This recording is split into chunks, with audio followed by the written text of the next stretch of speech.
तो हम लोग कर रहे हैं मेजर्स ऑफ डिस्पर्सन चैप्टर 3 का। सबसे पहले हम लोग मेजर्स ऑफ डिस्पर्सन का जो थ्योरी है वो बाद में सीखेंगे। हम लोग सबसे पहले सीखेंगे रेंज निकालना। रेंज कैसे निकलेगा? देखो, रेंज निकालने के लिए हम लोग को दिया रहेगा यहाँ पर। देखो क्या क्या दिया हुआ है, ठीक से दिखाई दे रहा है? अगर नहीं दिखाई दे रहा है तो मैं कैमरा को सामने कर देता हूँ और अपने मुँह को छिपा लेता हूँ, ठीक है? तो मुँह छिप जाएगा लेकिन बोर्ड साफ साफ दिखेगा। बोर्ड से ही काम है, मेरे मुँह से क्या काम है? इसको देखिए, देखो यहाँ पे क्या क्या नंबर दिया हुआ है। 510, 706, 640, 315, 876, 990, 995, 1111, 484, 719। देखो रेंज, विस्तार होता क्या चाहिए? तो यहाँ पे दिया हुआ है कि मान लो कोई ये यूपीएससी का मार्क्स है, ठीक है? यूपीएससी में 1500 का 1500-1600 का क्या होता है, पेपर होता है। तो कोई लाया 1111, कोई 484, कोई 719, एगो कोचिंग सेंटर का इतना इतना मार्क्स लाया है, ठीक है? तो इसमें कौन सबसे कम लाया, कौन सबसे ज़्यादा लाया, इसका विस्तार कैसे निकालेंगे? कितना ज़्यादा विस्तार है, कितना ज़्यादा बड़ा है, कम और सबसे बेसी में। तो हम लोग क्या करते हैं, रेंज का फॉर्मूला है लास्ट माइनस फर्स्ट, ठीक है? एल माइनस एस, अब का पता फुल फॉर्म क्या होगा? एल से लास्ट कर लो, फर्स्ट में एस आता है ना, तो फर्स्ट कर लो, ठीक है? जो लास्ट सबसे क्या है, इसमें सबसे लास्ट नंबर क्या है, सबसे बड़ा नंबर क्या है? तो सबसे बड़ा नंबर क्या है? 111, माने 1111। और उसमें से सबसे छोटा नंबर क्या है? तो खोज के निकालते हैं। 510 सबसे छोटा है, 315। तो बस क्या करना है, माइनस कर देना है, ठीक है? यहाँ से गया 6 5 11, यहाँ में से 0 9 1 10, यहाँ पर से गया 7 3 10, 796 हो रहा है। कैलकुलेट, अच्छा आप लोग कैलकुलेटर लेके जाइएगा एग्जाम में, ठीक है? 796 हो जाएगा हम लोग का मेजर्स ऑफ डिस्पर्सन। यहाँ पर ये देखो, ये 3 तरह का सीरीज होता है। इस सीरीज का नाम है सिंपल सीरीज या फिर इंडिविजुअल सीरीज, ठीक है? इस सीरीज को क्या बोलते हैं? Individual series. अगर एग्जाम में ऐसा सीरीज आता है, सीरीज में ऐसे नंबर दिया है, खाली एक ही को चर दिया है, बस इसी नंबर दे दिया है, इसको बोलते हैं इंडिविजुअल सीरीज या फिर सिंपल सीरीज। अब आते हैं दूसरा तरह के सीरीज में, जिसको कहते हैं डिस्क्रीट सीरीज, ठीक है? हाँ, तो इसको बोलते हैं डिस्क्रीट सीरीज। ये है खंडित श्रेणी। खंडित श्रेणी में देखो क्या होता है, एक्स दिया रहेगा और एफ दिया रहेगा, ठीक है? 2 को चर दिया रहेगा। तो इसमें हम लोग विस्तार कैसे निकालेंगे? एफ का कुछ नहीं करना। देखो इसको पहले समझते हैं क्या दिया है। देखो 10 एग्जाम में मैंने एग्जाम हुआ था, 50 मार्क्स तक का था। 50 में 10 के जुन लाया 8 जून, 20 के जुन लाया 12 जून, 30 के जुन लाया 16 जून, 40 के जुन 4 जून, 50 के जुन लाया 3 जून लाया है, ठीक है? तो इसका हम लोग विस्तार कैसे लाएंगे? तो सबसे कम मार्क्स कितना है? 10, और सबसे ज़्यादा मार्क्स कितना है? 50। बस रेंज लिखेंगे, इसका रेंज लिख के फॉर्मूला लिखेंगे लास्ट माइनस फर्स्ट। लास्ट कितना है? 50, फर्स्ट कितना है? 10, घटा देंगे। हम लोग का विस्तार कितना है?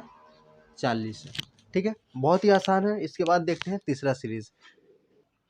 तो इससे पहले तो सब देखे हलवा सवाल, तो वो सब सवाल किस में आ सकता है? वो सब सवाल आ सकता है 2 मार्क्स में, ठीक है? अब यहाँ पे देखते हैं कंटिन्यूअस सीरीज। अगर एग्जाम में पूछता है, सीरीज से नहीं पूछना चाहिए लेकिन पूछता है तो यहीं से पूछेगा।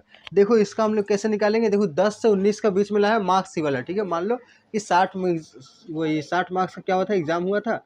और इसमें क्या है, 10 से 19 15 जून लाया है, 20 से 29 18 जून, 30 से 39 32 जून, 40 से 49 24 जून, और 50 से 59 11 जून लाया है। तो सबसे कम कितना लाया है ये हम लोग निकालेंगे कैसे? तो हम लोग पहले इसका एवरेज निकालेंगे, सबसे पहले लास्ट का एवरेज निकालेंगे। तो हम लोग को पता है फॉर्मूला क्या होता है रेंज का, क्या होता है तुम लोग बताओ? हाँ, एल माइनस एस। तो यहाँ पे देखो एल कैसे निकालेंगे? एल तो यहाँ पे दिया हुआ है, सबसे लास्ट वाला 59। क्या ऐसे निकालेंगे? नहीं, इसका एल निकालने का तरीका अलग है। 50 प्लस 59 को जोड़ देंगे, इसको क्या करेंगे, 2 से डिवाइड कर देंगे, जो आएगा वो है हम लोग का एल। तो इन दोनों को जोड़ने के बाद हम लोग को आना चाहिए 109/2, 2 5 10, 2 चौके 8.5, तो 54.5 आया, ठीक है? इसके बाद हम लोग क्या करेंगे, एस निकालेंगे। इसको साइड में निकालना, और इसके बाद हम लोग एस निकालेंगे। एस क्या है, 10 और 19 दिया है ना, तो क्या करेंगे, 10 और 19 को जोड़ेंगे, 10 + 19 बटा में 2। ठीक, नहीं दिखाई दे रहा है तो क्या ही कर, मैंने वैसे ही कर दो। अब देखना क्या है इसमें, रुको थोड़ा देखना है। तो देखो 10 और 19 क्या करेंगे, जोड़ दिए, कितना हो जाएगा, 29।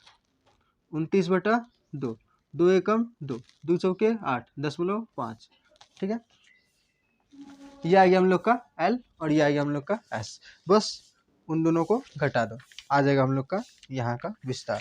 ये आ गया अगर 2 मार्क्स में। तो अगर थ्योरी नहीं पता है तो आप लोग ये बना सकते हैं, इसलिए हम बता दिए हैं, ठीक है। तो ये कितना हो जाएगा विस्तार, एल कितना आया 54.5 और एस कितना है 14.5, माइनस करेंगे तो कितना हो जाएगा हम लोग का, हो जाएगा 40, ठीक है।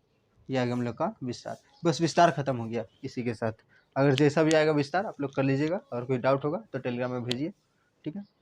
इसमें से पूछेगा तो क्या पूछ सकता है कि इसके बताओ कि विस्तार का विशेषता क्या है और इसका जो है नुकसान क्या है। तो देखो विशेषता हम लोग क्या देखने को मिला, ये विशेषता क्या है कि ये बनाना बहुत ही आसान है, ठीक है, और कोई भी देख के समझ जाएगा। ये 2 विशेषता पूछेगा तो 2 ही विशेषता पूछेगा, ज़्यादा विशेषता पूछेगा नहीं। 2 मार्क्स का आएगा तो 2 विशेषता क्या हो जाएगा, ये बनाना बहुत ही सरल होता है और इसको समझना भी बहुत ज़्यादा आसान होता है, कोई भी समझ सकता है। और अगर इसका नुकसान पहुँचेगा तो पूछेगा तो 2 को बता दीजिएगा नुकसान, कि 2 नुकसान क्या है, कि ये बस 2 ही वो, देखो बीच में ये सब है, ये सब पे ध्यान दे रहे हैं नहीं, सीधा पहला एकदम पहला वाला उठाओ और लास्ट वाला उठाओ, यही दोनों के बेस पे हम लोग को क्या करना पड़ता है, सतत श्रेणी में इसका उत्तर निकालना पड़ता है, बाकी के चीज़ों पर ये ध्यान नहीं देता है।